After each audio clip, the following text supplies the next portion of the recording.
आज कहानी सुनते हैं बाहुबली 1 की, जिसमें वैसे तो मर्द एक दूसरे की गर्दनें काट देते हैं, लेकिन जैसे ही कोई औरत चिल्लाती है तो उससे डर जाते हैं। ये चिल्लाती है इसको रानी बना देते हैं, ये चिल्लाती है बच्चा पालना शुरू कर देते हैं, जो अदरवाइज ये वापस करने का प्लान बना रहे थे। चिल्लाने वाली औरतों का बड़ा भरम है भाई। यहाँ से देख लो, नीचे बिल्कुल फ्री फॉल है, कुछ भी नहीं है, नीचे बिल्कुल खाली है। और जैसे ही गिरता है तो रस्सियां कहाँ से आ जाती हैं। इस फिल्म के अंदर बहुत सारे कटप्पा हैं। स्लाइडिंग कटप्पा, फ्लाइंग कटप्पा, खिलाइंग कटप्पा, क्राइंग कटप्पा, बुल से टकराइंग कटप्पा, बेईमान लोगों को बिला वजह की ईमानदारी दिखाइंग कटप्पा। इसको कैसे पता चला कि किसी लड़की का मास्क है? हो सकता है किसी आदमी का मास्क हो, जो हमको ऊपर जाके पता चलता है कि आदमी भी सेम मास्क पहनते हैं। हो सकता है किसी छोटी बच्ची के खेलने का खिलौना हो सकता है किसी कोढ़ के मरीज ने बनवाया हो अपना मुंह छुपाने के लिए, हो सकता है लाशों के ऊपर ये मास्क डाला जाता हो। इसको तो ऊपर के कल्चर के बारे में कुछ भी नहीं पता है ना। कितना ठरकी आदमी है कि मास्क से ही प्यार कर बैठा, और आगे चल के इस मास्क का कोई भी जिक्र नहीं है, ना पार्ट 1 के अंदर ना पार्ट 2 के अंदर। मुझे लगता है इस लड़की का पसीना बहुत गंदा है, कभी इसके ऊपर तितलियां चिपक जाती हैं, कभी मछलियां चिपक जाती हैं।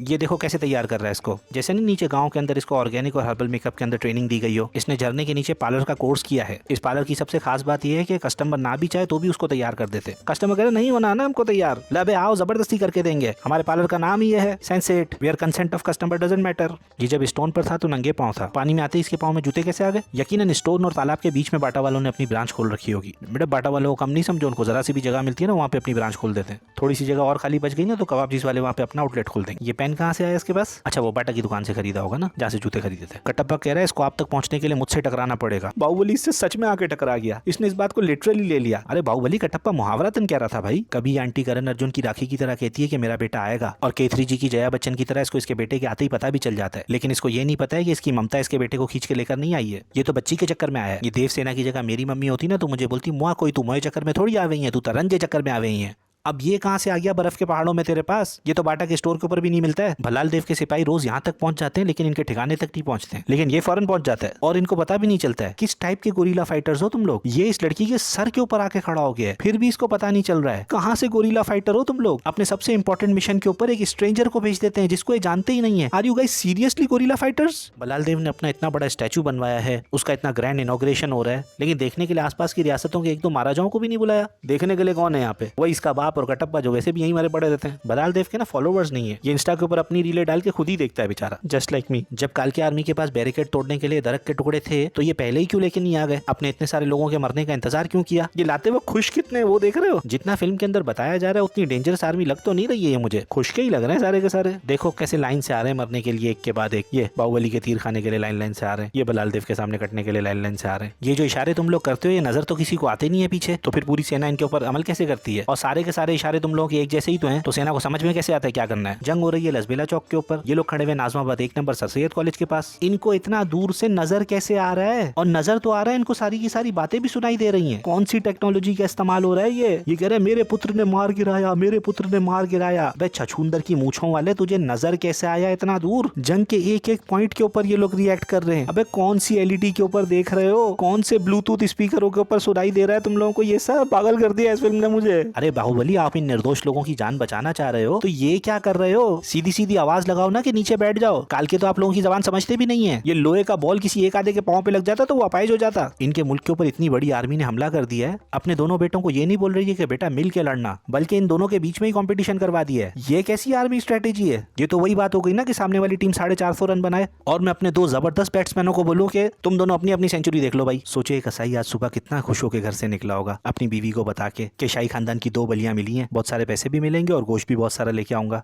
तो भलाल देव ने इसको बलि चढ़ाने नहीं दी, खुद बलि चढ़ा दी, और बाहुबली ने तो अपना ही खून चढ़ा दिया। इस गरीब की तो रियाड़ी मर गई ना, बेचारा मुंह लटका के घर पे गया होगा। इमेजिन करो इसकी बीवी ने इसको कितनी बातें सुनाई होंगी। बाहुबली तो लड़कियों में लगा हुआ है, गद्दार को तो भलाल देव ने ढूंढा। बाप भी ठरकी था, बेटा भी ठरकी निकला है। इस गद्दार ने कौन से राज दे दिए काल की आर्मी को, जाके यूज करते हुए तो नहीं देखा मैंने उन राजों को इनको। ये औरत पूरी की पूरी पानी में डूब जाती है, लेकिन इसका हाथ बच्चे समेत बाहर रह जाता है, और जब इसके हाथ से बच्चा लिया जाता है तो मरा हुआ हाथ ऊपर की तरफ इशारा करता है और फिर हाथ भी पानी के अंदर चला जाता है। मतलब ऐसा ही होता है, ऐसे ही डूबते हैं लोग। कोई गलत बात तो नहीं दिखाई है इसके अंदर। क्या चाह रहे हो आप लोग मुझसे? मैं जोक करूं इसके ऊपर? कोई जोक नहीं है भाई इसके ऊपर, बिल्कुल ऐसा ही होता है। मैं बहुत दफा पानी के अंदर उतरा हूं, मुझे फॉर अ फैक्ट पता है कि ऐसा ही होता है। मतलब कुछ गलत नहीं है यहाँ पे। 1000 तरीकों से इस सीन को दिखाया जा सकता था कि एक मरी हुई औरत के पास एक बच्चा पड़ा हुआ है, लेकिन इन्होंने ये वाला तरीका चूज किया। पढ़े लिखे लोगों की एक टीम बैठी होगी जिन्होंने डिसाइड किया होगा कि हमको ये सीन फिल्म के अंदर डालना है। ये बात सोच सोच के मेरी मेंटल हेल्थ खराब हो रही है, बट और कोई प्रॉब्लम तो नहीं है सीन के साथ। It's okay, it's fine, everything is gonna be fine.